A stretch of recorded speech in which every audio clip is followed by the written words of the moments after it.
Imagine having the kind of presence that makes people follow you without ever questioning your authority. This isn't magic. It's the result of strategic awareness, behavioral mastery, and a deep understanding of human nature. What philosophers and psychologists have come to call Machiavellian intelligence. Contrary to its negative connotation, Machiavellian intelligence isn't inherently manipulative or cruel. It's about knowing how to guide social dynamics with surgical precision. At its core, it's the ability to influence, lead, and persuade without force, often making others feel like they arrived at your desired conclusion all on their own. To make this work in real life, you need to master 5 key psychological principles. First, understand the power of perceived autonomy. People resist control, but crave autonomy. The trick is to guide them in such a way that they believe it was their idea all along. This is done through suggestive language, leading questions, and subtle redirection. For example, instead of saying, "Here's what we're going to do," say, "What do you think about trying this approach?" When someone adopts an idea they believe is theirs, they will defend it, fight for it, and own it. Machiavelli understood that controlling people directly creates enemies, but guiding them indirectly creates loyalty. Second, master the art of ambiguity. A Machiavellian thinker knows the value of being slightly unreadable. If people can predict your every move, they can manipulate or oppose you.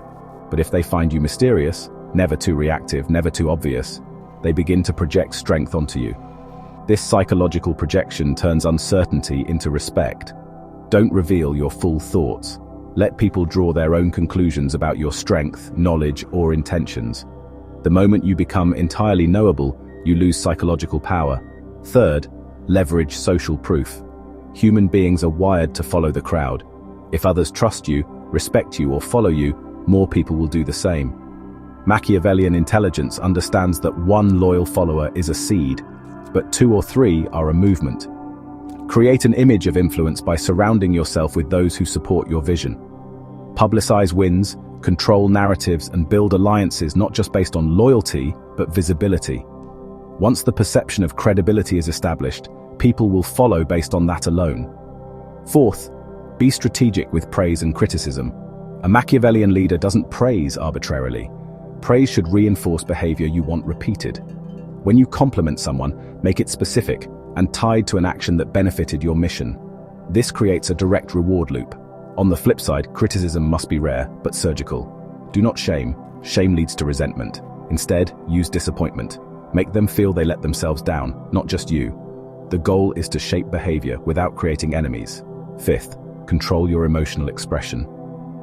One of the most misunderstood aspects of Machiavellian intelligence is emotional detachment. This doesn't mean being cold or robotic. It means not allowing your internal state to be externally visible. If people can read your emotional weaknesses, they can use them. Stay calm under pressure, neutral in conflict, and reserved in victory. The less you react, the more powerful you appear. Machiavelli himself said, "The first method for estimating the intelligence of a ruler is to look at the men he has around him." But that only works if the ruler knows how to remain above the emotional noise of others. So how does this all come together in the real world? Picture a team leader who walks into a meeting not with demands but questions. He invites opinions, subtly steering the conversation toward his vision. His tone is calm, his expressions controlled. He praises initiative that aligns with his goals and overlooks minor failures with silence or redirection. Team members begin to believe in the mission, but more importantly, they believe it was their mission all along. That's real leadership, that's silent influence. But let's go deeper. True Machiavellian intelligence isn't just social, it's also strategic in the long term. It involves controlling your image, building networks, and carefully managing your resources, especially time and attention. You never react emotionally to an insult. Instead, you wait, observe, and strike when it matters. You never over-explain. You let silence do the work. You study people not to judge them, but to use them. Their desires, fears, needs, all become tools for influence. It also means embracing delayed gratification. The average mind seeks quick validation. The Machiavellian mind plays the long game. You don't need to win today. You need to make others believe they won whilst you control the outcome. It's about controlling the narrative without being the narrator. You plant ideas like seeds, water them with subtle reinforcement, and watch as others build your vision for you. This approach isn't for everyone. It requires discipline, emotional intelligence, and the ability to observe without being seen. But for those who master it, the rewards are immense. Influence, respect, power, not through brute force, but through psychological precision. People will follow you not because they must, but because they believe it's the smartest decision they ever made. And in many ways, it is. To be clear, Machiavellian intelligence is not synonymous with manipulation for harm. The dark side exists, yes, but the light side is influence with intention. It's about elevating your life by becoming socially aware, emotionally disciplined, and strategically patient. It's leadership by design, not by dominance.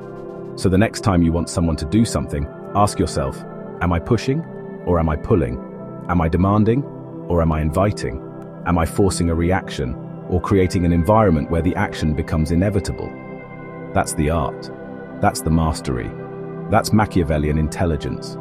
And once you learn to wield it, you won't need to convince anyone to follow you.